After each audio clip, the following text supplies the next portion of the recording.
الحمد لله نحمده ونستعينه ونستغفره ونؤمن به ونتوكل عليه ونعوذ بالله من شرور أنفسنا ومن سيئات أعمالنا من يهده الله فلا مضل له ومن يضلله فلا هادي له ونشهد أن لا إله إلا الله ونشهد أن محمدًا عبده ورسوله أما بعد فقد قال الله تبارك وتعالى في القرآن المجيد والفرقان الحميد أعوذ بالله من الشيطان الرجيم بسم الله الرحمن الرحيم إنا أعطيناك الكوثر فصل لربك وانحر صدق الله العظيم وقال النبي صلى الله عليه وسلم من وجد سعة فلم يضحي فلا يقربن مصلانا أو كما قال النبي صلى الله عليه وسلم اللهم صل على سيدنا محمد وعلى آل سيدنا محمد وبارك وسلم اللهم صل على سيدنا محمد وعلى آل سيدنا محمد وبارك وسلم اللهم صل على سيدنا محمد وعلى آل سيدنا محمد وبارك وسلم میرے محترم عزیزوں، بزرگوں اور دوستوں، قرآن مجید کی مختصر سی صورت اور حدیث پاک کی روشنی میں آپ حضرات کے سامنے قربانی سے متعلق ہی چند ضروری مسائل عرض کرنی ہیں۔ قرآن مجید کی آیت سے اتنی بات تو گزشتہ جمعہ بھی معلوم ہو چکی کہ قربانی صاحب نصاب پر واجب ہے۔ صاحب نصاب کون ہے، کس پر قربانی واجب ہوتی ہے، کس پر قربانی واجب نہیں ہے، اس کی وضاحت بھی انشاءاللہ اس جمعہ کی جائے گی۔ اور دوسری بات اس جمعہ کی مناسبت سے جو ہمیں عرض کرنی ہے وہ ہے قربانی کے جانور کے ساتھ ہمارا سلوک کیسا ہونا چاہیے۔ اسلام میں جہاں پر انسانوں کے حقوق رکھے گئے ہیں، وہیں پر اسلام میں جانوروں کے بھی حقوق رکھے گئے ہیں۔ بلا وجہ کے کسی انسان کو تکلیف پہنچانا جائز نہیں ہے۔ کسی انسان کے ساتھ ایسا مذاق کرنا جس سے اس کو ٹھیس پہنچے، شریعت اس کی اجازت نہیں دیتی ہے۔ اسی طرح کسی جانور کو تکلیف پہنچانا، جانور کے ساتھ کھیل تماشے کرنا جس سے جانور کو تکلیف پہنچے، اس کی بھی شریعت اجازت نہیں دیتی ہے۔ چنانچہ اس لحاظ سے اگر ہم دیکھیں، آج سے 1400 سال پہلے نبی کریم صلی اللہ علیہ وسلم نے جانوروں کے گلے میں گھنٹی باندھنے سے منع فرمایا تھا، اور حدیث میں آیا ہے کہ جن لوگوں کے ساتھ کتا یا گھنٹی بندھا ہوا جانور ہو تو اللہ کے رحمت کے فرشتے ان کے ساتھ نہیں ہوتے ہیں۔ تو جانور چلتا رہتا ہے تو اس کے گلے میں چھوٹی سی گھنٹی رہتی ہے، اس کے ہلنے کی آواز سے پتہ چلتا ہے کہ جانور آ رہا ہے یا گزر رہا ہے۔ اس طرح کی گھنٹی باندھنے سے بھی آپ علیہ السلام نے منع فرمایا۔ اس سے معلوم ہوا کہ جانوروں کے ساتھ ایسی نمائش کرنا جو میوزک کے ساتھ مشابہت رکھتی ہو، شریعت اس کو ناپسند کرتی ہے اور اس کی وجہ سے رحمت کے فرشتوں سے محرومی ہوتی ہے۔ آج کل دیکھ لیں، جانوروں کی خریداری میں لوگ نمائش والا پہلو اختیار کرتے ہیں۔ چرچا کیا جانے لگتا ہے کہ فلاں صاحب نے 40,000 کا جانور خریدا، فلاں نے 70,000 کا خریدا، فلاں نے 1 لاکھ کا خریدا، فلاں نے 1,20,000 کا خریدا، فلاں نے 1.5 لاکھ کا خریدا، فلاں صاحب صرف بکرا اور پوٹلا ہی 2 لاکھ کا خرید کے لائے۔ اس طرح شہرت دی جاتی ہے، فوٹو لیا جاتا ہے، ویڈیوز بنائے جاتے ہیں، اس کے ساتھ سیلفی لی جاتی ہے، جانور کے گلے میں پھولوں کا ہار پہنایا جاتا ہے۔ یہ سب حرکتیں وہ ہیں جو شریعت کے حساب سے ناجائز اور حرام ہیں، اور قربانی کرنے والے کے ثواب کو اکارت اور غارت کر دینے والی حرکتیں ہیں۔ اس سے 1 پیسے کا ثواب نہیں ملے گا۔ آپ سمجھیں، قربانی کرنا دراصل اللہ رب العزت کے یہاں ہم اس کے حکم کو پورا کرنے کی خاطر مہمان نوازی کرنے کی طرح ہے۔ کس طرح کہ اللہ تعالیٰ نے ہمیں حکم دیا کہ قربانی کا جانور ذبح کرو، اس کے بعد 3 حصے اس قربانی کے گوشت کے کرو، ایک حصہ خود کھاؤ، ایک رشتہ داروں کو کھلاؤ، ایک غریبوں کو کھلاؤ۔ یہ جو بھی ہم کھا رہے ہیں گویا کہ اللہ تعالیٰ کی طرف سے مہمان نوازی ہے۔ کسی بھی مہمان کے یہاں آپ دیکھ لیں، آپ کے گھر لڑکی والے آئے یا لڑکے والے آپ کے گھر آئے، آپ کے چاچا، ماموں، خالہ، کوئی بھی دوست آپ کے گھر رشتہ داری کی شکل میں آیا، آپ اس کے لیے بریانی بنائے، مندی بنائے، میٹھا بنائے، جو بھی مزیدار چیزیں ہو سکتی ہیں بنائے، کھانے کے لیے دسترخوان پر بیٹھے، تو اب مہمان سے بول رہے ہیں یہ مندی فلاں ہوٹل سے لایا ہوں، خالی ایک آدمی کی مندی ہی 800 روپے میں دے رہا ہے، یہ میٹھا فلاں جگہ سے لایا ہوں، پاؤ کلو مٹھائی 700 روپے میں دے رہا ہے، یہ لسی وہاں سے لایا ہوں، لسی خالی 1 گلاس 120 روپے میں دے رہا ہے۔ دسترخوان پہ بیٹھ کے اگر مہمان کے سامنے کھانے کی چیزوں کے ریٹ گناتا رہے گا، مہمان بولے گا اس سے بہتر تھا میں کہیں باہر کھا لیتا، آپ میرے سامنے ریٹ گنانا شروع کیے ہیں، شرم ہے کہ نہیں ہے؟ جب کھلانا ہی ہے تو پھر ریٹ سنانے کی ضرورت کیا ہے؟ کنجوس اور بخیل اور بد اخلاق لوگوں کی عادت ہوتی ہے اپنی قیمتوں کا، اپنی چیزوں کی قیمت بتانا۔ اتنے لاکھ کی گھڑی پہنا ہوں، اتنے لاکھ کا موبائل یوز کر رہا ہوں، اتنے لاکھ کی گاڑی یوز کر رہا ہوں، اتنی بھاری صدری پہنا ہوں، اتنے بھاری کپڑے پہنا ہوں۔ ارے تم کتنے بھی کر لو، آخری جو لباس ہوگا وہ تو کفن ہی ہے۔ اب دنیا میں چاہے جتنے بھی پہنتے رہو، اصل اعتبار تو کفن کا ہے کہ اب اس وقت مغفرت ہوگی کہ نہیں ہوگی۔ اور دوسرے کو اب تم اگر 1 لاکھ کی گھڑی بھی پہنے تو اس کو سامنے والے سے کیا لینا دینا؟ ٹائم تو اس کی 200 روپے کی گھڑی بھی بتا رہی ہے اور تمہاری گھڑی بتا رہی ہے، اس سے لاکھ درجے تو وہ بہتر ہے کہ جو 200 روپے کی گھڑی سے ٹائم ٹیبل فالو کر رہا ہے اور تم لاکھوں کی گھڑی پہن کر فالتو وقت برباد کر رہے ہو۔ تو چیزوں کی قیمت بتانا کسی بھی مہمان کے سامنے یہ بے وقوفی شمار ہوگی۔ ایسے ہی ہم نے اللہ کے نام پر قربانی کرنے کے لیے ایک جانور خریدا، اب اس جانور کی قیمت پرچار کرتے پھر رہے ہیں، یہ بے شرمی کی بات ہے۔ اچھا اگر 2 لاکھ کا جانور خرید بھی لیا تو یہ 2 لاکھ کس کے باپ نے دیے ہیں؟ کہاں سے آئے 2 لاکھ روپے؟ یہ 2 لاکھ روپے تو ظاہر سی بات ہے کہ اللہ ہی نے دیے ہیں۔ جب اللہ ہی کا دیا ہوا ہے، 2 لاکھ بھی اللہ کے دیے ہیں، جانور بھی اللہ کا پیدا کیا ہوا ہے اور قربانی کرنے پر ثواب بھی اللہ ہی دے رہے ہیں، تو کس پر یہ مٹر گشتی دکھا رہے ہو؟ یہ شیخی کس پہ بغار رہے ہو؟ کس پہ احسان کر رہے ہو؟ یہ 2 لاکھ 1.5 لاکھ کا بتا کر یہ کسی پر احسان نہیں ہے، لیکن اس طرح کرنے سے اپنی قربانی کے جانور کا ثواب اکارت ہو جاتا ہے۔ ایک بڑا نقصان تو یہ ہوا۔ دوسرا نقصان یہ ہے، جانور کے ساتھ گلے میں پھولوں کا ہار پہنایا، اس کے ساتھ ڈانس کرنے لگے، شور شرابہ کرنے لگے، چیخ و پکار کرنے لگے، فوٹو سیلفی لینے لگے۔ یہ ساری حرکتیں عام طور سے ہمارا نوجوان طبقہ شادی کے موقع پہ دولہے کے ساتھ کرتا ہے۔ دولہے کو بھی پھولوں کا ہار پہناتے ہیں، دولہے کے ساتھ سیلفی لیتے ہیں، دولہے کے ساتھ شور شرابہ کرتے ہیں۔ تو اب یہ جو قربانی کا جانور ہے یہ کسی کے گھر کا داماد تھوڑی بن رہا ہے کہ تم اس کے ساتھ وہ حرکتیں کر رہے ہو جو شادی میں کسی دولہے کے ساتھ کرتے ہیں۔ تو دولہے کے ساتھ جو بد اخلاقی بدتمیزی کی جا رہی ہے وہ ایک جانور کے ساتھ کی جا رہی ہے، یا تو وہ دولہا جانور ہے کہ اس کے ساتھ بھی جانوروں جیسا سلوک کیا جا رہا ہے، یا یہ جانور دولہا اور داماد بن گیا کہ اس کے ساتھ دولہوں جیسی حرکت کی جا رہی ہے۔ تو یہ تماشے بھی شریعت کے خلاف ہیں، جو پھولوں کا ہار، سیلفی، فوٹو لینے کی حرکتیں۔ تیسری خرابی یہ ہے، اس طرح کرنے کے بعد عام طور سے لوگ ایسے ویڈیوز کو، ایسے فوٹوز کو اپنے چینل پر یا اپنے فیس بک پر یا اپنے انسٹاگرام پر کہیں نہ کہیں اپلوڈ کر دیتے ہیں۔ اس کی وجہ سے جو غیر مسلم برادری کے لوگ دیکھتے ہیں تو وہ پہلے سے دماغ خراب ہے، بھڑکاؤ بھاشن سنے ہوئے ہیں، تو اس لیے وہ یہ سمجھتے ہیں کہ ہمیں جلانے کے لیے ایسے فوٹوز ڈال رہے ہیں، ہمیں ستانے کے لیے ایسے فوٹوز ڈال رہے ہیں۔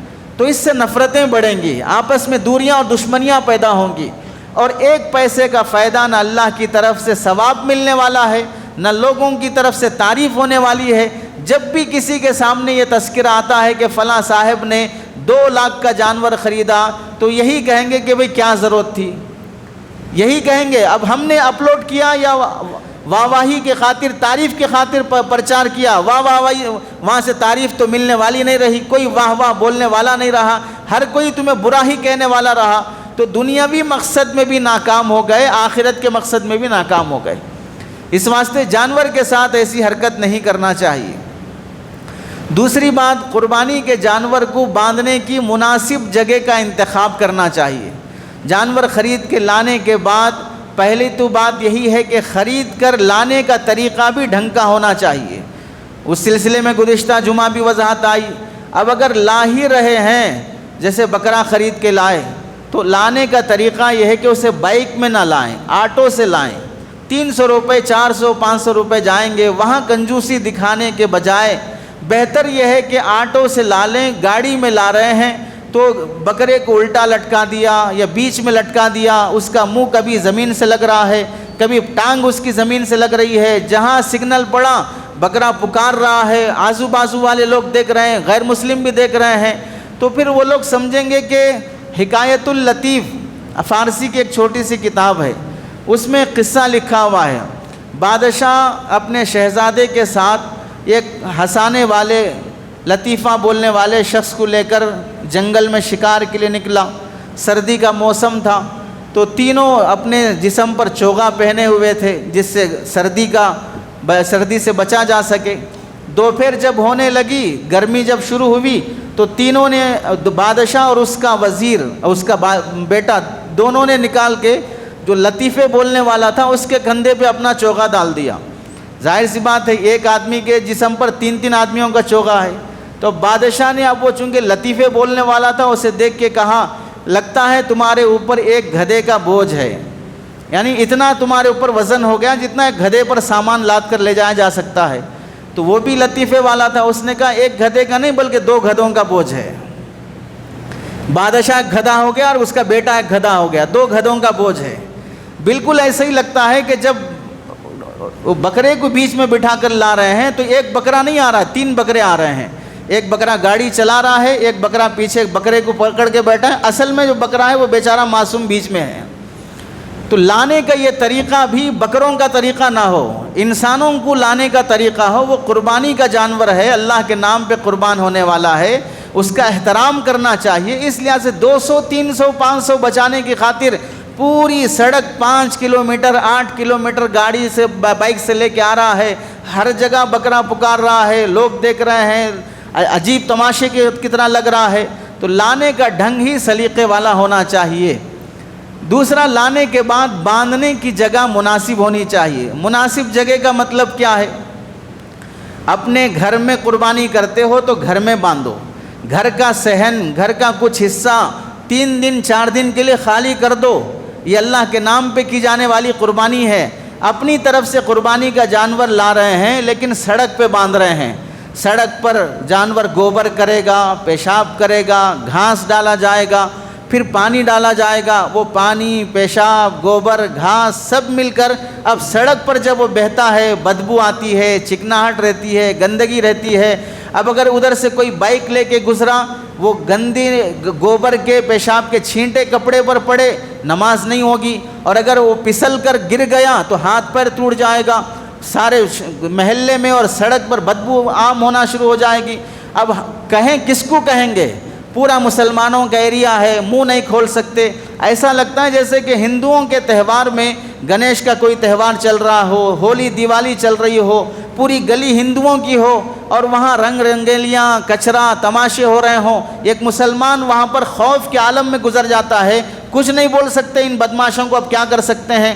ویسا مسلمانوں کے ایریے میں بقرعید کے دنوں میں کوئی غیر مسلم آتا ہے، اسے بھی ویسے ہے، ڈر اور خوف سے گزرنا پڑتا ہے۔ کیا بولیں ان بدماشوں کو کہ اس طرح گوبر سڑک پر ہے، کچرا سڑک پر ہے، پیشاب سڑک پر ہے، پوری گندگی سڑک پر ہے۔ اللہ نے اسلام میں پاکی صفائی کو آدھا ایمان کہا ہے۔ مومن وہ ہے جو پاک صاف رہتا ہے، اور ہم تو قربانی کے دنوں میں سنت ابراہیمی، حضرت ابراہیم علیہ السلام کی سنت زندہ کرنے کے لیے یہ جانور خرید کے لائے ہیں۔ ایک سنت پر میں کیا عمل کر رہا ہوں، 5 دن تک پورے سڑک سے گزرنے والوں کو تکلیف پہنچا رہا ہوں۔ میرے گھر میں اتنی جگہ نہیں ہے تو پہلے سے لا کے نہیں باندھنا چاہیے، اگر جگہ ہے تو اندر باندھنا چاہیے۔ یا 4-5 گھروں کے لوگ مل کر کسی ایسی جگہ پر باندھ لیں جہاں پر سب کے لیے سہولت ہو، بجائے اس کے کہ سڑک پر باندھ دینا۔ اس سے دوسرا نقصان یہ ہوتا ہے، بعض مرتبہ جانور بندھا ہوا ہے، گلی کے چھوٹے چھوٹے بچے بھی کوئی شریف نہیں ہوتے ہیں، شریف ہو تو پریشانی ہوگی کہ بچہ اور شریف ہے، بچے عام طور سے شریری ہوتے ہیں، جب بڑے بڑے لوگ شرارت کر رہے ہیں تو بچے شرارت نہیں کریں گے تو کیا کریں گے؟ اب وہ جانور بندھا ہوا ہے، جاتے جاتے لکڑی سے کچھ ٹھوس کر گیا، اب وہ جانور بدک گیا، لات مار دیا، 1 سے 4 بار کوئی جان گزرنے والا چھیڑ کے گیا تو جانور کا موڈ خراب ہو گیا، کوئی بھی قریب سے گزرا لات مار دیا، چھوٹا معصوم بچہ تھا، ہاتھ ٹوٹ گیا، پیٹ پہ لگ گیا، نازک جگہ پہ لگ گیا۔ کس کی بدماشی ہے؟ باندھنے والے کی۔ اب کس کا قصور؟ جو نقصان ہو گیا وہ تو ہو گیا، بعض مرتبہ ہاتھ پیر تک ٹوٹ جاتے ہیں جانور کے لات مار دینے سے، کسی کو کچھ شکوہ نہیں کیا جا سکتا، اور اگر شکایت کریں گے بھی 5-10 ہزار دے دیں گے علاج کرانے کے لیے، لیکن جو تکلیف اس بچے کو ہوئی ہے اس کی تلافی کون کرے گا؟ پیسے سے تھوڑی تکلیف دور ہو سکتی ہے، پیسے سے علاج ہو سکتا ہے، لیکن درد اور تکلیف دور کیسے ہو سکتی ہے؟ تو یہ مصیبتیں بھی پیش آتی ہیں جانوروں کو سڑک پر باندھنے سے۔ اور بعض مرتبہ لوگ ایسا بھی کرتے ہیں کہ جانور کو سڑک پر باندھ دیا، دھوپ میں، کڑی دھوپ میں جانور بندھا ہوا ہے، ٹائم پہ پانی نہیں دیا جا رہا ہے، ٹائم پر گھاس نہیں کھلایا جا رہا ہے، اسے یہ سمجھ رہے ہیں کہ کل کاٹ دینا ہے، اب پھر کہاں سے 200 روپے قیمت ڈال کے گھاس خرید کے لا کے، اتنا ٹائم نہیں ہے، اور کل کٹنے والے جانور کو آج کھلا کے کیا کرتے؟ جہاں ہم بھی عرفہ کا روزہ رکھیں وہ بھی روزہ رکھ لے گا، چھوڑ دو۔ ایسی بدتمیزی والی باتیں کر رہے ہیں۔ حدیث میں یہاں تک حکم ہے جانور کو ذبح کرنے سے پہلے پانی پلا کر ذبح کرنا، یہ شریعت کے سنتوں میں لکھا ہے، مستحب اور سنت عمل ہے پانی پلا کر ذبح کرنا۔ اب ہم یہ سوچ رہے ہیں 1 دن پہلے سے بھوکا رکھ رہے ہیں، پانی وقت پر نہیں پلا رہے، گھاس وقت پہ نہیں ڈال رہے ہیں۔ اگر یہی رویہ ہمارے ساتھ اگر کیا جاتا کہ بھئی عرفہ کا دن ہے، آپ بھی بھوکے رہو، سب لوگ روزہ رکھ رہے ہیں، آپ کیوں خالی پیلی کھاتے پھر رہے ہیں، آپ کو بھی کھانا نہیں دیا جائے گا؟ تو یہ تماشے والی حرکتیں جو غیر انسانی اور بد اخلاقی والا رویہ ہے، یہ جانوروں کے ساتھ نہیں کرنا چاہیے۔ بارش کا موسم ہو، دھوپ میں سڑک پر باندھ دیا، بارش پڑ رہی ہے، وہیں کیچڑ ہے، وہیں گوبر ہے، وہیں بارش ہو رہی ہے، وہیں گھاس ہے، اب بیچارہ جانور اسی کیچڑ میں بیٹھے گا، اسی گھاس میں بیٹھے گا، وہی گھاس کھائے گا۔ تو سوچنا چاہیے کہ ہم قربانی کے جانور کے ساتھ کیسا رویہ اختیار کر رہے ہیں۔ خلاصہ یہ ہوگا، قربانی کے جانور کی وجہ سے انسانوں کو تکلیف نہ پہنچے، انسانوں کی وجہ سے قربانی کے جانور کو تکلیف نہ پہنچے، یہ خیال کرنا اصل انسانیت ہے۔ اصل سبق قربانی سے یہ لینا ہے کہ میری وجہ سے کسی کو تکلیف نہ پہنچے۔ آپ دیکھ لیں حضرت معاذ ابن انس رضی اللہ تعالیٰ عنہ نبی کریم صلی اللہ علیہ وسلم کے صحابی ہیں، یہ غزوے میں اللہ کے نبی کے ساتھ شریک رہے، نبی علیہ السلام کے ساتھ صحابہ جنگ کے میدان میں ہیں اور ایک جگہ پڑاؤ ڈالے۔ آپ اندازہ کریں، ہم صرف مدینہ منورہ روزہ اطہر پر سلام پیش کرنے کے لیے چلے جائیں، جالیوں کو چھونے کا موقع مل جائے، ایک 10 منٹ 5 منٹ کھڑے ہونے کا موقع مل جائے، ہم اپنے آپ کو بڑا ولی اور سمجھدار اور نیک سمجھتے ہیں کہ 10 منٹ کھڑے ہونے کا موقع ملا، جالیوں کو چھونے کا موقع ملا، ایسا سمجھتے ہیں کہ اب مغفرت ہو گئی، جنت کی سرٹیفکیٹ مل گئی، چاہے حرام کاریاں پوری زندگی میں ہوں۔ وہ تو صحابہ اکرام تھے، نبی کے ساتھ ہیں، صحابی ہیں، اور جنگ میں اللہ کے نبی کے ساتھ جان قربان کرنے کے لیے جا رہے ہیں، لیکن غلطی کیا ہوئی؟ چند صحابہ نے اپنا پڑاؤ ڈالنے کے لیے اونٹ کو جو بٹھایا وہ سڑک پر بٹھا دیا، راستے میں اونٹ کو بٹھا دیا اور وہیں پر بیٹھ کر وہ کھانا پانی شروع کر لیے۔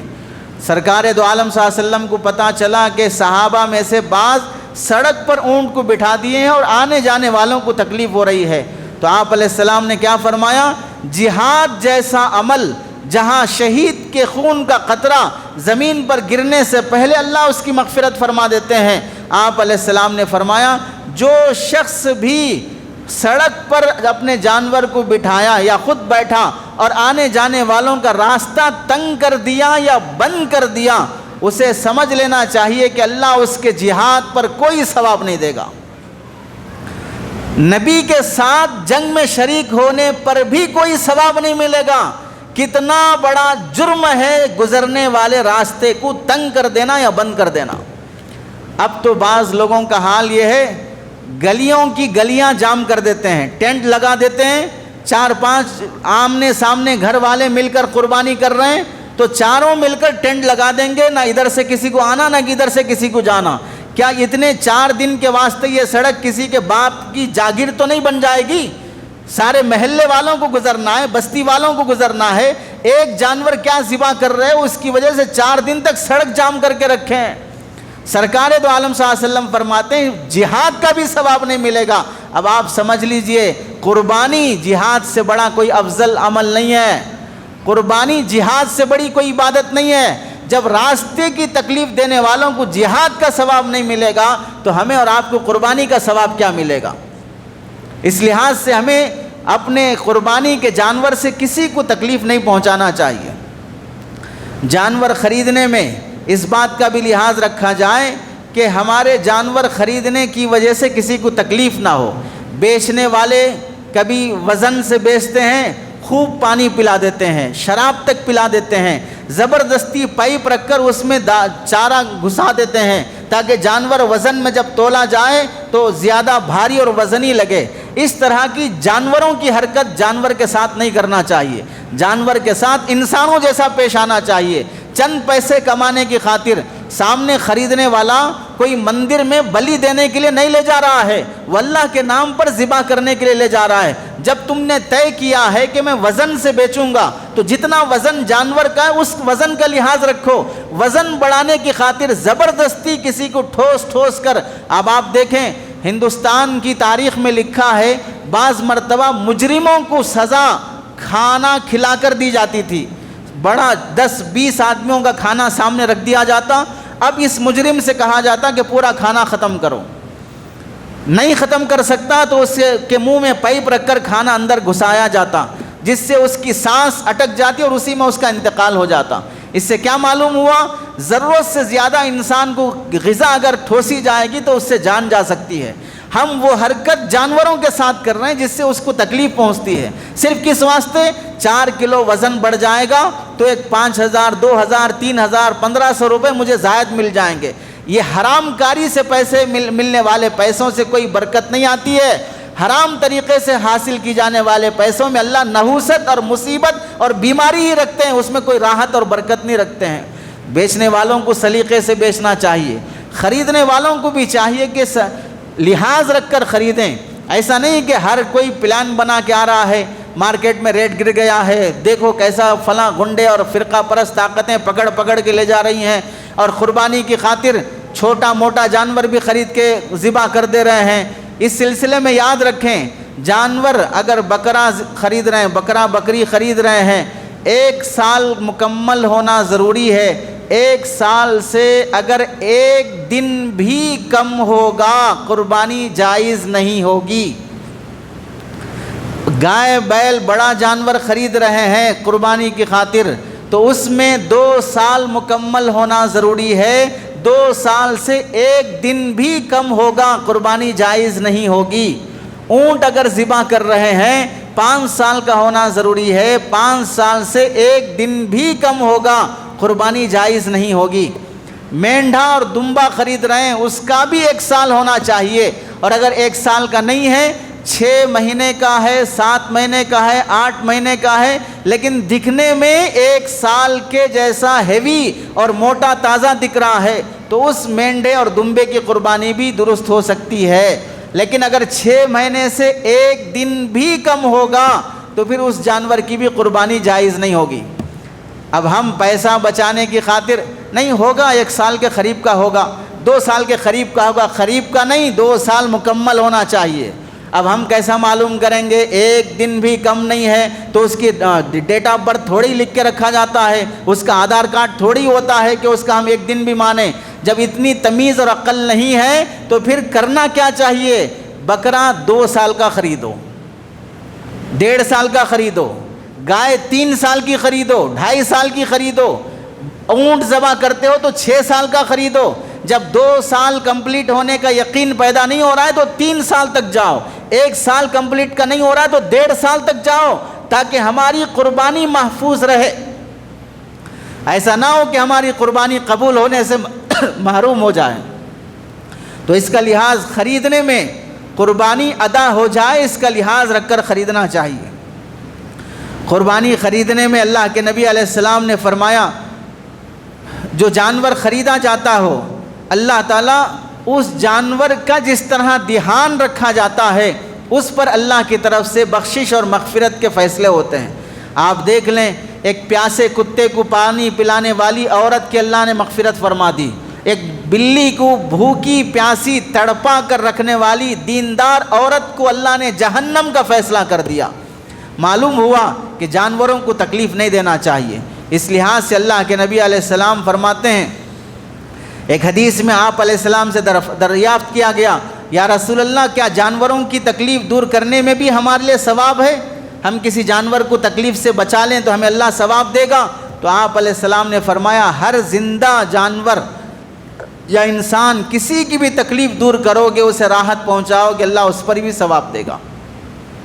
ہماری گاڑی اگر تھوڑی دیر کے لیے دھوپ میں بندھی ہوئی ہو، خیال ہوتا ہے سیٹ جل جائے گی، کلر ڈیمیج ہو جائے گا، چھاؤں میں لے جا کے باندھنے کی فکر ہوتی ہے، گاڑی میں جان نہیں ہے لیکن ان جانور کے اندر جان ہے، وہ دھوپ میں بندھا ہوا پھر بھی احساس تک بھی نہیں ہوتا، نہیں ان کا چمڑا موٹا رہتا، ان کو فرق نہیں پڑتا ہے۔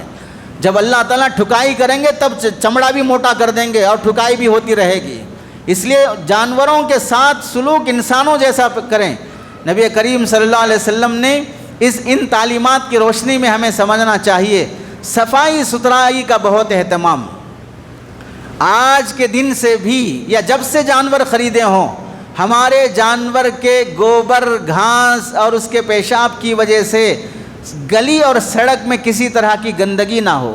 آج تو میں نے آتے ہوئے دیکھا، ایک صاحب جانور کو غسل دے رہے ہیں، پانی نہلا رہے ہیں، کپڑے پہنا کے جمعہ کی نماز پڑھانے لا لیں یہاں پر، وہ بھی جمعہ کی نماز پڑھ لے گا۔ جمعہ کی اذان ہو چکی ہے اور وہ صاحب جانور کو نہلا رہے ہیں۔ اس موقع پر تو تمہیں مسجد میں ہونا چاہیے تھا، تم جانور کے ساتھ کیا تماشا کر رہے ہو؟ اتنی ہی محبت ہے تو کل جمعرات میں غسل دے لیتے، سورہ کہف پڑھاؤ اس کو، دجال کے فتنے سے بچ جائے گا۔ جمعہ کی اذان ہو جانے کے بعد بھی وہ حرکتیں جو شریعت اجازت نہیں دیتی ہے، اب وہ سارا پانی بہہ کر سڑک میں گلی میں آ رہا، پائپ سے مار رہے ہیں، سارا پانی گلی میں آ رہا ہے۔ ایک جانور کو دھونے کی خاطر ہزاروں انسانوں کو تکلیف پہنچایا جا رہا ہے اور پانی ویسٹ کیا جا رہا ہے۔ یہ سلیقہ ہمیں سیکھنا چاہیے۔ ان دنوں میں ہمارے اخلاق ظاہر ہوتے ہیں، ہم کتنے بااخلاق ہیں اپنی عبادت کرنے میں۔ اگر کوئی پٹاخے جلا کے شور شرابہ کرے، ساری گلی بدبودار اور کچرا کر دے تو کتنی تکلیف ہوتی ہے۔ گنیش کے تہوار سے کتنی تکلیف ہوتی ہے، ہولی دیوالی سے کتنی تکلیف ہوتی ہے۔ کوئی سلیقے والا تہوار ہی نہیں ہے، عقل جسے تسلیم کرے۔ وہی تہوار کا طریقہ مسلمان اپنے جانوروں کے ساتھ کرتے ہیں تو لوگ کیا کہیں گے؟ تماشے ہیں، ہر مذہب والے اپنے مذہب کو لے کر تماشے کر رہے ہیں۔ تو جانور کی وجہ سے صفائی ستھرائی کا لحاظ کہ جانور ذبح کرنے کے بعد خون گلیوں میں نہ بہے، ایسے نالی میں بہائیں کہ خون جو پانی بہتا ہے اسی پانی کے ساتھ خون بھی بہہ جائے۔ بعض لوگ سمجھتے نہیں قربانی کے جانور کا خون بہت برکت والا ہوتا ہے، اسے گندی نالیوں میں نہیں بہانا چاہیے۔ کسی بھی مفتی صاحب سے پوچھ لو، بہنے والا خون بہر صورت ناپاک ہے۔ دم مسفوح، بہنے والا خون بہر صورت نجس اور ناپاک ہے، چاہے قربانی کا ہو کہ کسی اور کا ہو۔ اگر وہ بہنے والا خون قربانی کے جانور کا ہمارے کپڑوں کو لگ جائے اور وہ 1 درہم سے زائد ہو تو ہماری نماز درست نہیں ہوگی۔ تو پھر اس سے برکت کہاں سے آ گئی خون میں؟ اگر وہ برکت والا خون ہوتا تو شریعت میں حلال جانور کے جن 7 اعضاء کو شریعت نے حرام یا مکروہ تحریمی قرار دیا ہے، ان میں خون نص قطعی سے ثابت ہے کہ خون کا استعمال، جانور کے خون کو پینا یا بیچنا یا خریدنا یا دوائی میں استعمال کرنا کسی بھی طرح سے شرعاً جائز نہیں ہے۔ تو اس لحاظ سے جانور کے قربانی کے جانور کا خون بھی کوئی برکت والا نہیں کہ وہ نالی میں نہ بہائیں، اس واسطے سارے گلی میں بہہ رہا ہے۔ تو صفائی کا بہت زیادہ لحاظ رکھیں، ہماری وجہ سے غیر مسلموں کو ہرگز تکلیف نہ ہو، دوسرے مسلمانوں کو تکلیف نہ ہو۔ ایک جانور کے سامنے دوسرے جانور کو نہ کاٹیں، جانور کو بھوکا پیاسا نہ رکھیں۔ جانور ذبح کرنے کے بعد ایسی صفائی ہو جائے دیکھنے والوں کو لگے کہ اگر 1 گھنٹے کے بعد کوئی آ کر دیکھے تو انہیں ایسا محسوس ہو کہ گویا یہاں پر کوئی جانور بندہ ہی نہیں تھا، یہاں پر کوئی قربانی کی ہی نہیں گئی، ایسا صاف کر دینا، یہ دراصل ایمان ہے، ایمان کا حصہ ہے۔ الطہور شطر الایمان، پاکی صفائی آدھا ایمان ہے۔ جانور لا کر باندھنے کے لیے پتھر نہیں تھا، بڑا پتھر لا کے رکھا، اس سے جانور باندھا، قربانی ہو کے 4 دن ہو گیا، وہ گلی کے بیچ میں پتھر ایسے ہی بندھا ہوا ہے، پڑا ہوا ہے۔ جانور کو باندھنے کے لیے وہاں پر گھاس خون ویسے رکھا ہوا ہے، اٹھا لیا۔ اب کس کا کام ہے؟ بلدیہ کا کام ہے، یہ صفائی کرنا بلدیہ کا کام ہے۔ صفائی روزانہ کی صفائی بلدیہ کرے گی، لیکن جو ہم عید اور قربانی اور عبادت سمجھ کر رہے ہیں، اس سے جو امیج بیٹھے گا غیر مسلموں میں، وہ کتنا خراب بیٹھے گا۔ اچھا، بلدیہ والے صفائی کریں گے، جب وہی بلدیہ والے صاحب تھوڑا گوشت دو پوچھنے کے لیے آئیں گے تو تب کیا کریں گے؟ تب شرافت سے گوشت دیں گے، ہڈیاں اٹھا کر دیں گے، نہیں ہے سب تقسیم ہو گیا بولیں گے۔ صفائی کا کام تو ان سے لینا ہے، لیکن ان کی ہمدردی نہیں کرنا ہے۔ جب اتنا 40,000 60,000 1 لاکھ روپے تک جانور پہ لگانے تیار ہیں، 200 روپے خرید کر ایک تھیلا ساتھ میں نہیں لے سکتے، تو ہر صاحب نصاب جس پر قربانی واجب ہے اسے چاہیے کہ اپنے جانور کو خریدنے کے ساتھ ساتھ 2 تھیلے ساتھ بھی خرید لے۔ ایک تھیلے میں چمڑا رکھے، ایک تھیلے میں اوجڑی ہو، گندگی ہو، گوبر ہو، کوئی بھی چیز ہو وہ اس میں ڈالے، اور وہ تھیلا خود لے جا کر جو بلدیہ کی گندگی ڈالنے کی جگہ ہوتی ہے وہاں پر لے جا کے ڈالے۔ اور یہ جو جانور کا چمڑا تھیلے میں رکھا ہے، اس چمڑے کو لے جانے کی خاطر کسی فرشتے کا انتظار مت کرے کہ کوئی آسمان سے اتر کے آئے گا اور ہمارا یہ برکت والا چمڑا لے جائے گا۔ اس کا کام یہ ہے کہ جس طرح اپنے وہ گوشت کے حصے کر کے گھر گھر پہنچاتے ہو تاکہ ادھر سے بھی بڑا بڑا گوشت کا تکہ ڈلہ ملتا رہے، ایسے ہی یہ جانور کا چمڑا بھی احتیاط سے پورے تھیلے میں رکھ کر جس کو دینا چاہ رہے ہو، مسجد کو دینا چاہ رہے ہو لے جا کے وہاں پہنچاؤ، مدرسے کو دینا چاہ رہے ہو لے جا کے وہاں پر پہنچاؤ، کسی رشتہ دار کو دینا چاہ رہے ہو وہاں پہنچاؤ۔ اب چونکہ اس وقت جانور کے چمڑے کی قیمت بہت بے حیثیت دشمن طاقتوں نے کر دی ہے، موجودہ ظالم حکومتوں نے کچے چمڑے کی قیمت کو گھٹا دیا ہے، جس سے کئی مسلمانوں کا کاروبار ٹھپ پڑ گیا۔ ایسی صورت میں ہم مسلمانوں کی یہ ذمہ داری ہوتی ہے اس جانور کے چمڑے کی جو قیمت پہلے تھی، پہلے کیا تھی؟ بکرے کے چمڑے کی قیمت 300 کے آس پاس فروخت ہوتی تھی، 250 کے آس پاس فروخت ہوتی تھی، بڑے جانور کی قیمت 1500 2000 کے آس پاس فروخت ہوتی تھی۔ ہماری ذمہ داری ہے، ہم اگر مدارس سے سچی محبت رکھتے ہیں، وفاداری نبھانا چاہتے ہیں، ان مدارس کو ظالم طاقتوں کے ان فیصلوں سے نقصان ہونے سے بچانا چاہتے ہیں، جب اتنے 1000 کا بکرا خرید رہے ہو 300 روپے دینے کیا جا رہا ہے؟ قصاب جو چھیلنے کے لیے آتا ہے اسے 1000 1500 2000 بعض جگہوں پر بڑے جانور کو کاٹنے کے لیے 6,000 8,000 بھی لے رہے ہیں بڑے جانور کو کاٹنے کی خاطر۔ 8,000 دینے کے لیے تیار ہو، 1500 روپے چمڑے کی قیمت کسی مدرسے کو دینے تیار نہیں ہے۔ بھائی عبادت کر ہی رہے ہو تو پوری طریقے سے عبادت کرو نا، کیوں یہ تماشے والی حرکتیں کر رہے ہو؟ جانور مہنگا خریدو گے اور کاٹنے کے موقع پر قصاب کو مہنگی اسے مزدوری دو گے اور تقسیم بھی بہترین طریقے سے کرو گے، صرف چمڑے کی جب باری آتی ہے 100 50 20 روپے دیتے ہوئے شرم تک نہیں آتی ہے میں یہ کس کو دے رہا ہوں، اس کے بعد اس کا فائدہ کس کو پہنچے گا؟ 20 روپے کے چمڑے کے خاطر مدرسے والے 2 کلومیٹر سے کسی کو بھیجیں گے؟ تو ہماری یہ شرافت ہے، انسانیت ہے، اخلاق ہے، ذمہ داری ہے کہ ہم مدرسے کا خیال کرتے ہوئے جس ادارے کو بھی دینا چاہتے ہو اسے بجائے چمڑا دینے کے یا چمڑا دینے کے ساتھ ساتھ اس نقصان کا احساس رکھتے ہوئے کہ ہم اس چمڑے کی قیمت کے گھٹ جانے سے آپ لوگوں کا نقصان ہوا، اس لیے میری طرف سے یہ ہدیہ رکھیں، 1000 روپے مدرسے کے نام پہ رسید کٹا دینا، 1500 روپے حوالے کر دینا، اور یہ سوچنا کہ میں یہی چمڑے کی قیمت مدرسے والوں کو دے رہا ہوں۔ یہ انسانیت ہے، اس کا لحاظ رکھنے کی کوشش کریں۔ اس کے ساتھ ساتھ جن باتوں کا ہمیں لحاظ رکھنا چاہیے، قربانی کے ضروری مسائل میں سے قربانی کا جانور ذبح کرنے کا جو طریقہ ہے، پہلے قربانی کے جانور کو بائیں پہلو قبلے کی طرف لٹائیں اور سر اس کا جنوب کی طرف ہو، ہم جب کھڑے ہو کر کاٹیں گے تو ہمارا رخ قبلے کی طرف رہے گا۔ یہ طریقہ مسنون اور مستحب ہے۔ اور قربانی کا جانور ذبح کرنے سے پہلے دعا جو پڑھی جاتی ہے، عام طور سے کتابوں میں یہ دعا لکھی ہوئی ہے، انی وجہت وجہی للذی فطر السماوات والارض حنیفا وما انا من المشرکین ان صلاتی ونسکی ومحیای ومماتی للہ رب العالمین لا شریک لہ وبذلک امرت وانا من المسلمین اللہم منک ولک۔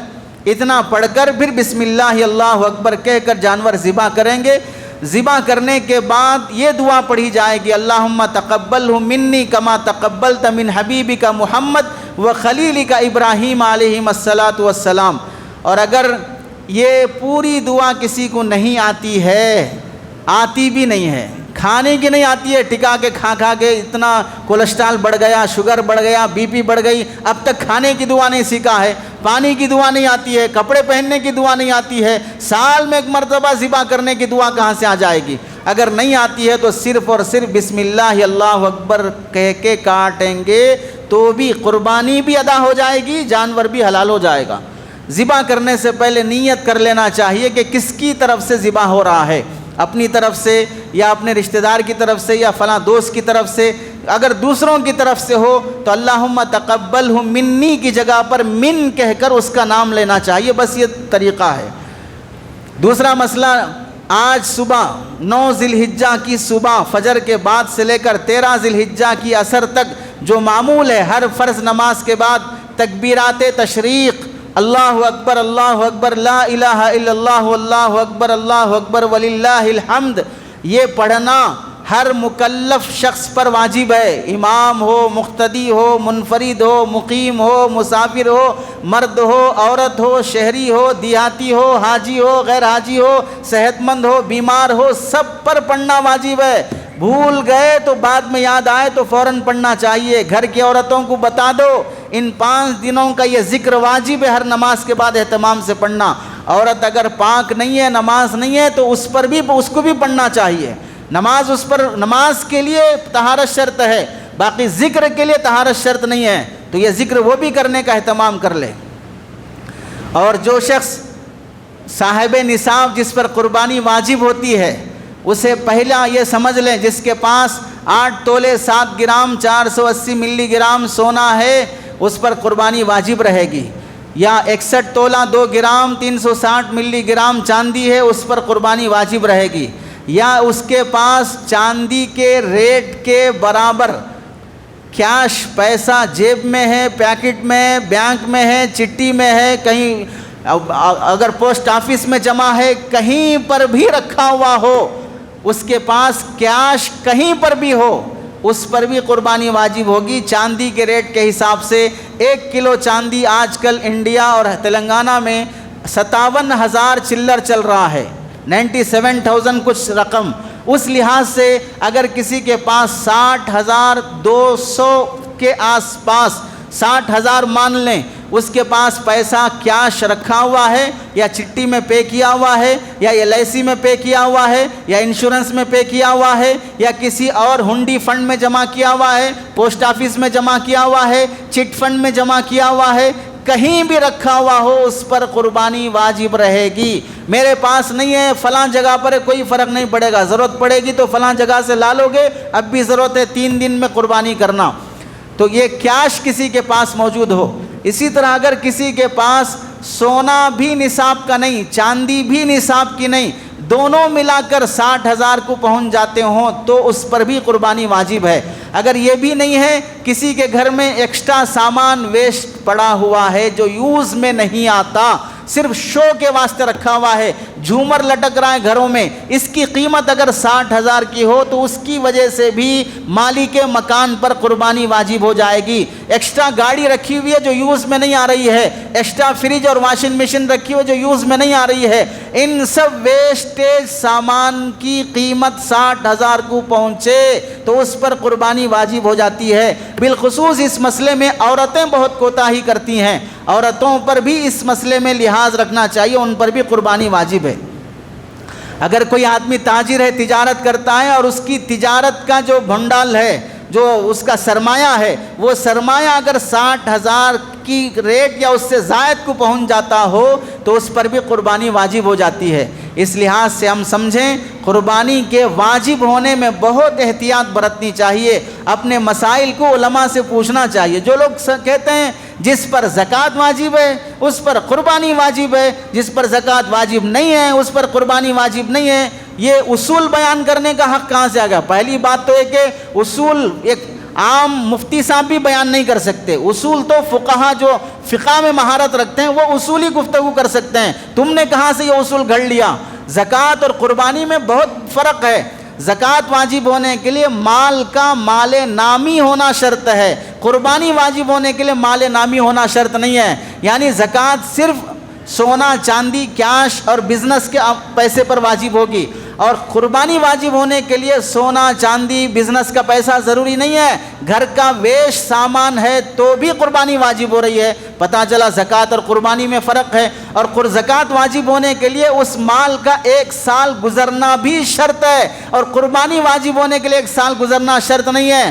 کل پہلا دن عید کا ہے، پرسوں دوسرا دن ہے، کل اگر کسی کو اللہ کی طرف سے جو وعدہ تھا 15 لاکھ اکاؤنٹ میں آئیں گے، کل بھی اگر آ جائیں گے تو اس پر قربانی واجب ہو جائے گی، اگرچہ کہ وہ نہیں آئیں گے۔ 3 دنوں میں بھی اگر کسی بھی دن میں اگر اس کے پاس 60,000 کے آس پاس پیسہ آ گیا، اس دن اس پر قربانی واجب ہو جائے گی، اس پر 1 سال نہیں 1 مہینہ گزرنا بھی شرط نہیں ہے۔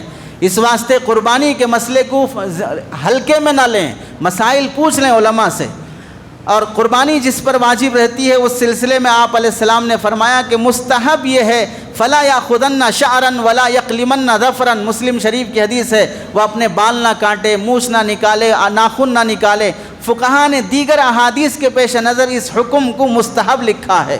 بہتر اللہ کا شریعت کا پسندیدہ عمل ہے قربانی کرنے والا شخص مونچھ بال وغیرہ نہ نکالنا۔ جس پر واجب نہیں ہے وہ بھی نہیں نکالتا ہے تو بھی اچھی بات ہے، قربانی کرنے والوں اور حاجیوں سے مشابہت کی وجہ سے اسے بھی اللہ تعالیٰ ثواب دیں گے۔ ایک مسئلہ یہ بھی ہے کہ بہت سے لوگ یہ پوچھتے ہیں کہ جس کے ذمے قربانی واجب ہے تو وہ پوچھتے ہیں کہ ہم پہلی بار اپنے گھر میں قربانی دے رہے ہیں تو کس کے نام سے دینا ہے؟ پہلے رسول اللہ کے نام سے یا پہلے اللہ کے نام سے، پھر اس کے بعد رسول اللہ کے نام سے، پھر 1 سال باپ کے نام سے، 1 سال ماں کے نام سے، 1 سال فلاں کے نام سے؟ یہ ترتیب وار کرنے کے لیے کوئی شادی نہیں ہے، پہلے بڑے کی شادی ہو جائے، پھر بہن کی شادی ہو جائے، پھر میری شادی ہوگی، یہ شادی نہیں ہے، یہ قربانی ہے۔ قربانی کے مسئلے کا حکم یہ رہتا ہے کہ جس پر قربانی واجب ہوئی، واجب کیسے ہوگی ابھی بتا دیا گیا، مال جس پر رہتا ہے اس پر واجب ہوتی ہے، اس کی طرف سے پہلے قربانی واجب ہوتی ہے۔ چاہے باپ غریب ہے، بیٹا کما کے مالدار بن گیا، پہلے بیٹا قربانی دے، اس کے بعد اللہ نے طاقت دی ہے تو باپ کی طرف سے بھی دے گا، نفل قربانی ہوگی اور ثواب ملے گا۔ اپنی واجب قربانی چھوڑ کر اپنے مرحوم ماں باپ کی طرف سے پہلے دینا یا رسول اللہ صلی اللہ علیہ وسلم کی طرف سے پہلے دینا یا بڑوں کی طرف سے پہلے دے کر چھوٹوں کی طرف سے بعد میں دینا، مردوں کی طرف سے پہلے دے کر عورتوں کی طرف سے بعد میں دینا، یہ طریقہ شریعت کا نہیں ہے۔ جس پر واجب ہے پہلے وہ اپنا واجب ادا کرے، پھر نفل کے طور پہ چاہے پوری امت مسلمہ کی طرف سے دینے لگے، کوئی حرج کی بات نہیں ہے۔ اس لیے پہلے اپنی ذمے کی قربانی ادا کرنے کی کوشش کرے۔ قربانی کے مسائل میں یہ بھی ہے، اگر کوئی شخص گھر کا ذمہ دار ہے، دوسروں کی طرف سے بھی قربانی کرتا ہے، جیسے بیوی کی قربانی خود شوہر کر دیتا ہے، ماں باپ بوڑھے ہو گئے تو بیٹا خود ماں باپ کی طرف سے کر دیتا ہے، تو واجب قربانی اگر دوسرے رشتہ داروں کی طرف سے کر رہا ہے، بڑا بھائی، چھوٹے بھائی، اس کی بیوی، اس کے بچے سب کی طرف سے کر دیتا ہے، تو اس میں ضروری ہے واجب قربانی کرنے میں جن کی طرف سے کیا جا رہا ہے ان کی اجازت شامل رہے یا اطلاع شامل رہے۔ اجازت اور اطلاع قالن ہو یا حالن ہو، صراحتن ہو یا دلالتن ہو، مطلب یہ کہ پوری فیملی جانتی ہے کہ ہماری قربانی فلاں صاحب کر دیتے ہیں، ہم اس پہ راضی ہیں، یا صاف کہا ہو کہ ہم بھیا ہم آپ کر دیں قربانی، ہم آپ کو پیسہ دے دیں گے، یا آپ اپنی طرف سے ہی سب کی کر دینا چاہتے ہیں، ٹھیک ہو، کوئی مسئلہ نہیں ہے۔ جوائنٹ فیملی میں اس طرح کے مسائل چلتے ہیں، لیکن صراحتاً یا دلالتاً واجب قربانی ادا ہونے کے لیے اجازت یا اطلاع ہونا شرط رہتا ہے، اس کا لحاظ رکھیں۔ قربانی کرتے وقت تمام شرکا، بڑے جانور کے جو 7 آدمی ہوتے ہیں، سب ایک ساتھ اس جانور کو ذبح کرتے وقت ساتھ میں کھڑے ہو کر دیکھنا ضروری نہیں ہے۔ کوئی ایک آدمی بھی ذمہ داری لے کر ذبح کر دے، قربانی ادا ہو جائے گی۔ سب کا نام زبان پر لے کر پکارنا ضروری نہیں ہے، فلاں فلاں فلاں 7 آدمیوں کی طرف سے یہ قربانی کی جا رہی ہے۔ ذبح کرنے والا دل اور دماغ میں نیت کر لے، ان 7 آدمیوں کی طرف سے یہ قربانی کی جا رہی ہے۔ نیت کرنے کا آسان طریقہ ایک یہ بھی ہے، چٹھی میں نام لکھ لے اور دل میں کہے کہ اس چٹھی میں لکھے ہوئے ناموں کے لوگوں کی طرف سے یہ جانور ذبح کر رہا ہوں۔ اتنا بھی اگر کر لیتا ہے تو ان سب کی طرف سے یہ قربانی ادا ہو جاتی ہے۔ اور اگر کسی کو اطمینان نہیں ہے، نام پکارے بغیر دل کی دھڑکن رکتی نہیں ہے یا چلتی نہیں ہے، تو پھر نام پکار لے، کوئی مسئلہ نہیں ہے۔ جیسے قاضی صاحب بھی ایسے ہی کرتے ہیں، ایجاب اور قبول کے موقع پر کیا اتنے مہر میں فلاں فلاں کی گواہی میں آپ کے عقد نکاح میں دیا، آپ نے قبول کیا، تو ایک بار بولا ٹھیک ہے، پھر دوبارہ پوچھیں گے، پھر 3 بار پوچھا، ارے 3 شادیاں کر رہے ہو اس کی، ایک ہی شادی کر رہے ہو تو 3 بار کیوں پوچھ رہے ہو؟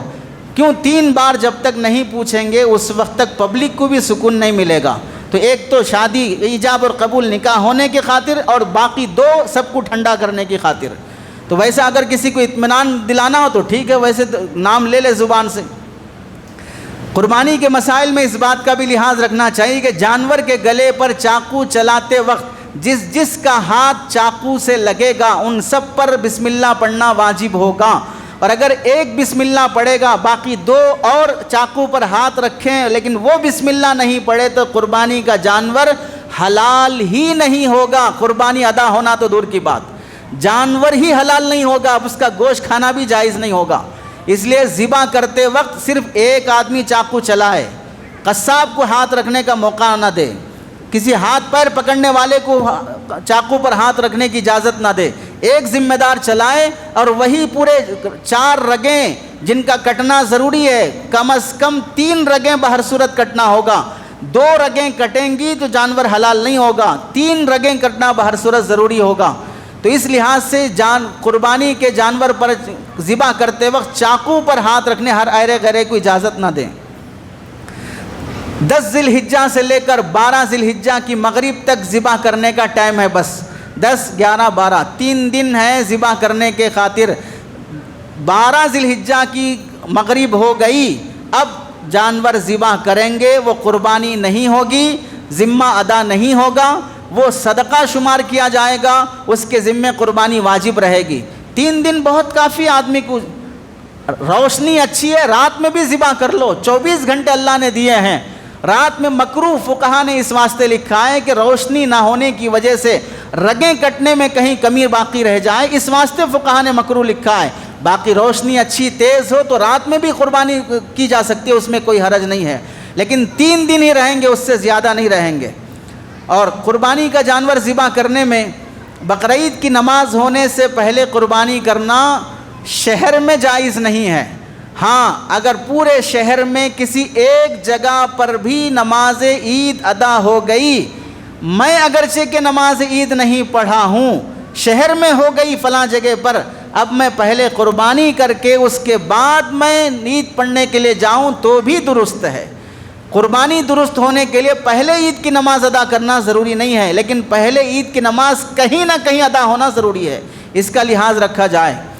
قربانی کی ادائیگی کے لیے جیسے بتایا گیا، بکرا مکمل 1 سال کا 1 دن بھی کم نہ ہو، بڑا جانور مکمل 2 سال کا 1 دن بھی کم نہ ہو، اور اونٹ مکمل 5 سال کا 1 دن بھی کم نہ ہوگا تو پھر قربانی ادا نہیں ہوگی۔ اگر کسی آدمی کی ساری آمدنی یا اکثر آمدنی حرام کی ہے تو پھر وہ 7 حصے والے بڑے جانور میں شریک ہوگا، تو اس کی وجہ سے کسی کی قربانی جائز نہیں ہوگی۔ قربانی عبادت ہے، اور عبادت حلال مال سے ہوتی ہے، حرام مال سے عبادت نہیں ہوتی ہے۔ بیوی سے پیدا ہونے والی اپنی اولاد ہوتی ہے، رکھیل سے پیدا ہونے والی اپنی اولاد نہیں ہوتی ہے، تو اس واسطے حرام مال سے عبادت ادا نہیں کی جا سکتی۔ اگر وہ حرام مال والا کسی بڑے جانور میں حصہ لے لیا، اور لینے والے جو مشترکہ قربانی جیسے قصاب حضرات ہیں ماشاءاللہ، پہلے تو ان کی اپنی فیلڈ کے مسائل نہیں معلوم ان کو، اس پر مزید ہے کہ قربانی کے حصے لینے کے لیے بھی پوسٹر لگا کے رکھیں کہ ایک حصہ 5000 کا، معلوم ہے قربانی کے مسائل کیا ہیں، عام دینداروں کو معلوم نہیں ہوتے ہیں، قصائی کو کیا معلوم ہوں گے؟ کئی لوگوں کے اس کے بارے میں سنا، جانور بڑا ہے، 80 کلو یا 70 کلو 100 کلو گوشت آیا، لکھ کے لگا دیا ایک حصے میں 10 کلو گوشت آئے گا، اب اس میں 80 کلو گوشت آیا، 70 کلو 7 حصے میں بنا دیا اور 10 کلو بچے ہوئے ہیں تو اسے پیکٹ بنا کے رکھے گا، کوئی اور ایک حصے دار آئے گا تو وہ گوشت اٹھا کے دے دے گا۔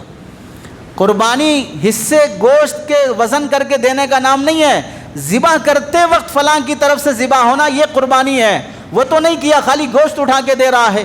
اور جو قربانی کا گوشت حوالے کرنے کے بعد جو چمڑا، سرا، پائے سب رہ جاتے ہیں وہ کس کے ہیں؟ قصاب حضرات سمجھتے ہیں وہ بھی ہمارے ہیں۔ ارے جو 7 شرکاء اس میں شریک ہوئے ہیں وہ سارا سامان انہی کا ہے، ان کی اجازت کے بغیر آپ کو رکھنا جائز نہیں ہے، ان کی اجازت کے بغیر، اور اگر وہ بیچو گے تو وہ پیسہ صدقہ دینا واجب رہے گا۔ کتنے قصاب حضرات کرتے ہیں؟ تو دسیوں مسائل ہیں جو ان بھائیوں کو بھی معلوم ہونا چاہیے۔ مسئلہ یہ ہے کہ لوگ علماء سے حلال حرام تک بھی پوچھنا نہیں چاہتے ہیں کہ جائز ناجائز کیا ہے، ہوگی کہ نہیں ہوگی، صرف دھندا اور عبادت کو تجارت بنا کے رکھے ہیں۔ تو اس لحاظ سے حرام آمدنی والے کو اپنے ساتھ شریک نہ کریں۔ چھوٹا جانور بکرا صرف ایک آدمی کی طرف سے کافی ہوگا، بڑا جانور بھینس وغیرہ یہ صرف 7 آدمی کی طرف سے کافی ہوں گے۔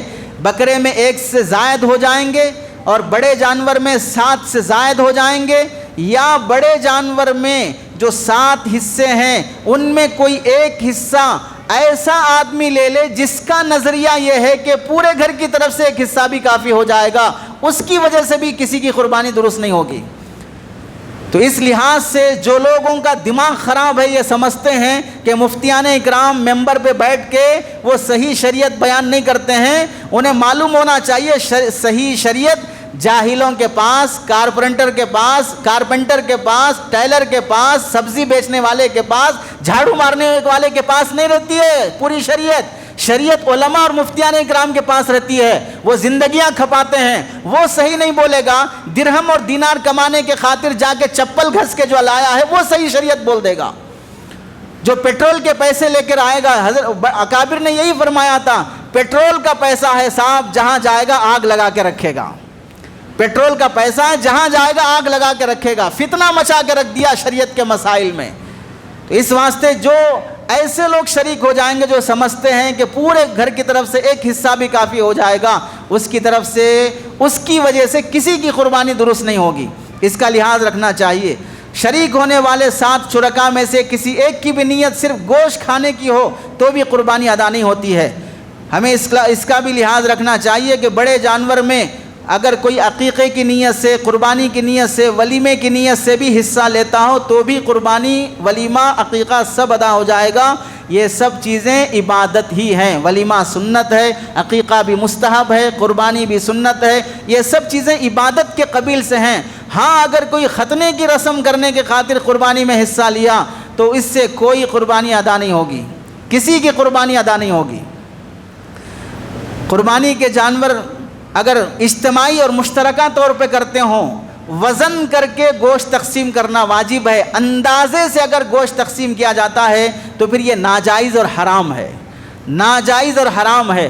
ہاں اگر اندازے سے کرنے میں یہ ترازو نہیں ہے، اس زمانے میں ترازو نہیں ہے، کون بولے گا؟ ڈیجیٹل ترازو آ گیا، اور کون سی ترازو ہونا ہے؟ تو فرشتے تھوڑی ہاتھ میں رکھ کے ناپ کے دیں گے، اب ڈیجیٹل ترازو آ گئی، اب ناپ کے دے دو، اتنے پیسے کما ہی رہے ہو تو ایک ترازو خرید لو۔ تو بہر صورت وزن سے تول کے دینے کی کوشش کرے، پھر بھی کمی پیشی کا اندیشہ ہو تو ایسا کر لے کہ گردہ، کلیجی و تلی وغیرہ جو دوسرے سامان ہیں وہ بھی اس میں تقسیم کر دے۔ کچھ اونچ نیچ ہو جائے تو پھر یہ حرام نہیں ہوگا، اب گنجائش ہو جائے گی۔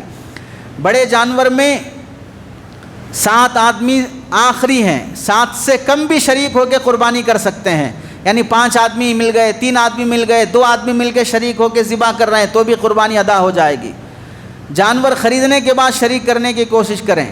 مرحومین کی طرف سے قربانی کرتے ہو، اپنے والدین کی طرف سے، نبی کریم علیہ السلام کی طرف سے، تو وہ قربانی بھی درست ہے، اس کا ثواب قربانی کرنے والے کو بھی ملے گا، مرحومین کو بھی ملے گا۔ ایک حصے کی قربانی کئی مرحومین کو پہنچانا چاہیں، ثواب پہنچانے میں کثرت کا لحاظ معتبر ہے، پہنچایا جا سکتا ہے۔ خسی شدہ جانور کی قربانی عیب نہیں ہے بلکہ افضل ہے، اچھی بات ہے، اللہ کے نبی پسند فرماتے ہیں۔ ہاں گابھن جانور کی قربانی نہیں کرنی چاہیے، یہ پسندیدہ نہیں ہے، کرو گے تو قربانی ہو جائے گی لیکن شریعت اسے پسند نہیں کرتی ہے۔ بچہ زندہ نکلے گا یا مردہ نکلے گا، زندہ نکلے گا اسے بھی ذبح کرنا، یا زندہ نہیں ذبح نہیں کیا اگلے سال تک اسے زندہ رکھا، اگلے سال اسے ذبح کرے گا تو نئی قربانی ادا نہیں ہوگی، وہ پچھلی قربانی کا آدھا حصہ باقی ہے۔ مردہ نکلا تو پھر اسے کھانا جائز نہیں ہے۔ بہتر یہ ہے کہ گاون جانور کی قربانی ہی نہ کرے۔ جانور کے اعضاء میں 7 چیزیں مکروہ تحریمی ہیں، ناجائز ہیں۔ بہنے والا خون، عضو تناسل جس سے جانور پیشاب کرتا ہے، مادہ جانور کی شرمگاہ جس سے وہ غلاظت کرتی ہے، ایسی خصیتین فوتے جسے کہتے ہیں، مثانہ پیشاب کی تھیلی ہے، پتا ہے زہریلا رہتا ہے، اور غدود ہے جسم کے اندر کی ایک گانٹھ ہوتی ہے، یہ سب چیزیں حرام ناجائز ہیں۔ خون تو بہر صورت قطعاً حرام ہے۔ باقی چیزوں کو آپ علیہ السلام کی حدیث کی روشنی میں، حدیث ہے کان رسول اللہ صلی اللہ علیہ وسلم یکرہ من الشاة سبعا الدم والمرارة والذکر والانثیین والحیاء والغدوة والمثانۃ، بیہقی شریف حدیث نمبر 1970۔ تو اس حدیث کی روشنی میں 7 چیزوں کو فقہاء نے مکروہ لکھا ہے۔ ایسے ہی نہیں بول دیتے ہیں کہ بھئی حلال جانور میں کیا چیز حرام ہو سکتی ہے، شریعت نے جس کو حرام کیا بس وہی حرام ہے۔ ارے شریعت ہی ہے اللہ کے نبی کی حدیث، اسی حدیث کی پیش نظر میں نہیں اگر کوئی کھانا چاہتا ہے، وہ پیشاب گاہ کھانا چاہتا ہے، شرمگاہ کھانا چاہتا ہے، ٹھیک ہے کھاؤ، کباب بنا کے کھاؤ، لالی پاپ بنا کے کھاؤ، کیا کر کے کھاتے کھاؤ، ہمیں کیا کرنا ہے۔ جسے نہیں کھانا ہے علماء نے لکھا ہے تو ہم اسے منع کر رہے ہیں، جسے شوق ہے کھانے کا اسے کھائے۔ انتڑیاں ہیں، اوجڑی ہے، بوٹی ہے، اسے کھانے میں کوئی کراہت نہیں ہے، صاف ستھرا دھو کر کھانے میں بلا کراہت اسے جائز ہے۔ قربانی کرنے والا کھال کا صحیح استعمال کرنے کی کوشش کرے، مستحقین اور حقداروں تک پہنچائے۔ اور ایک اہم بات یہ بھی سمجھنا چاہیے، آج کل چونکہ وہ برساتی مینڈکوں کی طرح بہت سے یوٹیوب پر ایسے لوگ بھی مسئلے مسائل بتانے کے لیے آ جاتے ہیں جو برساتی مینڈک کی حیثیت سے زیادہ کوئی حیثیت نہیں رکھتے ہیں، مسئلہ پڑھا نہیں، جانا نہیں، بولنا شروع کر دیا۔ ایک صاحب بیان کر رہے ہیں وہابی کی قربانی، یعنی اگر وہ جانور ذبح کیا کرے گا تو اس کے لیے قربانی جائز ہی نہیں ہوگی۔ تمہارے ابا حضور کی شریعت ہے کہ وہابی اگر قربانی کرے گا، وہابی بولتے کسے ہو پہلے، کس کو سمجھ رکھا ہے؟ یہ اس موقع پر جبکہ دشمن پورے اوقاف پر قبضہ کرنے کے لیے ہے، پورے مسلمانوں کے حقوق کو مٹانے کے لیے ہے، ایک بچمڑا یہ بول رہا ہے کہ اس کی قربانی وہابی اگر ذبح کرے گا قربانی درست نہیں ہوگی، اور اسی کا دوسرا حولہ یہ بول رہا ہے ہری پگڑی باندھ کے آگے اس وقت کی جو سرکار نے اوقاف پر قبضہ کیا بہت صحیح کیا ہے۔